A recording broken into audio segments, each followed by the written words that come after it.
শাবনূর ও মৌসুমী পরবর্তী উত্তরসূরিকে মাহি হঠাৎ বেশ আলোচিত হলেও পরে তা ধরে রাখতে পারেনি। পরিমণি সুন্দরী হলেও ধারাবাহিক হিটের নজির নেই। তাছাড়া ব্যক্তিগত লাইফও সমালোচনায় ভরপুর।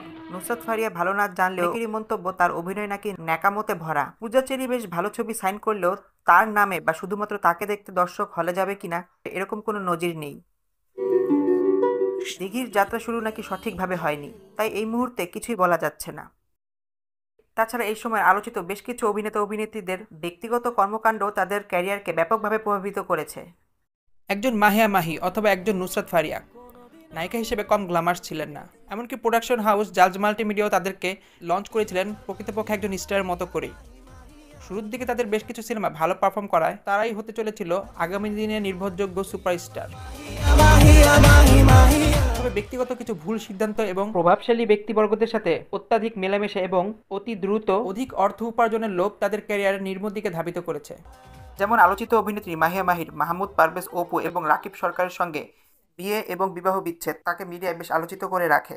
এছাড়াও সাবেক তথ্য প্রতিমন্ত্রী ডক্টর মুরাদ হাসান এর সঙ্গে ভাইরাল হওয়া ফোন আলাপটিও মিডিয়ায় ব্যাপকভাবে আলোড়ন সৃষ্টি করে। হ্যালো, আসতে হবে। দেখা যাচ্ছে বিগত 4-5 বছরে তার উল্লেখযোগ্য কোনো কাজ নিয়ে এতটা আলোড়ন তৈরি হয়নি যতটা তার এই ব্যক্তিগত কর্মকাণ্ডের জন্য সৃষ্টি হয়েছিল। এছাড়াও নতুন করে সামনে আসে অভিনেত্রী নুসরাত ফারিয়ার নাম। গুঞ্জন উঠে সাবেক সড়ক, ডাক, টেলিযোগ ও তথ্য মন্ত্রণালয়ের প্রতিমন্ত্রী জুনায়েদ আহমেদ পলকের সঙ্গে অন্তরঙ্গ সম্পর্ক ছিল এই অভিনেত্রীর। এমনকি তার সঙ্গে সম্পর্কে জড়িয়ে নিজের 9 বছরের প্রেম ও বাগদান ভেঙে দেন নুসরাত ফারিয়া। এমনটাই খবর চাউর হয়েছিল বিনোদন পাড়ায়। এছাড়াও নিপুণ আক্তার ও সাবেক মন্ত্রী আসুজ্জামান খান কামাল, বিদ্যা সিনহা মিম ও সাবেক র্যাবের মহাপরিচালক বেনজির আহমেদ, জায়েদ খান, অপু বিশ্বাস, শিরিন শিলা সহ আরও অনেক মিডিয়া সংশ্লিষ্ট ব্যক্তিদের ব্যক্তিগত কর্মকাণ্ড আলোচিত করে। বলি এখন চিত্রনায়িকা থেকে আমি একজন আওয়ামী লীগ কর্মী।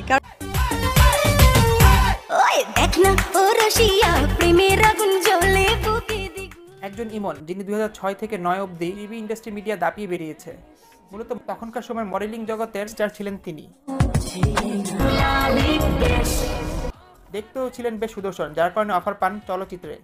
2008 সালে তিনি তখনকার ব্যস্ততম অভিনেত্রী অপু বিশ্বাসের বিপরীতে এক বুক ভালোবাসা সিনেমার মাধ্যমে বড় পর্দায় যাত্রা শুরু করেন।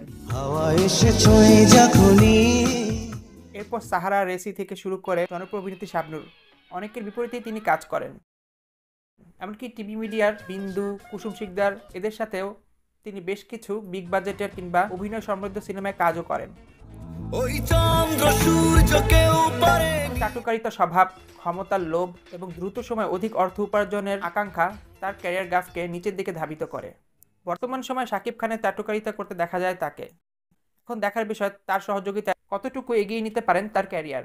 চিত্রনায়ক ইমন মন্ত্রীদের কাছে নায়িকাদের সাপ্লাই দেন। বিয়ে, ডিভোর্স কিংবা সম্পর্ক ভাঙা গড়া উল্লেখযোগ্য কাজের পরিবর্তে সোশ্যাল মিডিয়া এই সকল বিষয় তাদেরকে অধিক পরিমাণে আলোচিত করে রাখে। একজন স্টার কিংবা সুপারস্টার যখন তাদের অবস্থান পাকাপোক্ত করে নেয় তখন এই সকল বিষয় তাদের ক্যারিয়ারে খুব একটা প্রভাব ফেলতে পারে না। তবে একজন রাইজিং স্টার যদি এই ধরনের কর্মকাণ্ড করে বসেন তাহলে এটি ব্যক্তিগতভাবে তাদের ক্যারিয়ারকে ব্যাপকভাবে ক্ষতিগ্রস্ত করে। বিশেষ করে আমাদের উপমহাদেশের মানুষ যেহেতু প্রচণ্ড পরিমাণে ইমোশনাল, তাই তারা একজন তারকার ব্যক্তির জীবনধারাও অনেকভাবে প্রভাবিত। তবে স্টার, সুপারস্টার, মেগা স্টার যেমনই হোক না কেন ব্যক্তির জীবন হোক সুন্দর, কারণ তারকারা হচ্ছে সাধারণ দর্শকদের কাছে অনুকরণীয়।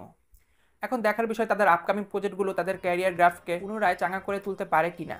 ভবিষ্যতে আপনারা যে সকল বিষয় দেখতে চান তা আমাদেরকে কমেন্ট করে জানান, সেই সাথে লাইক এবং সাবস্ক্রাইব করতে ভুলবেন না।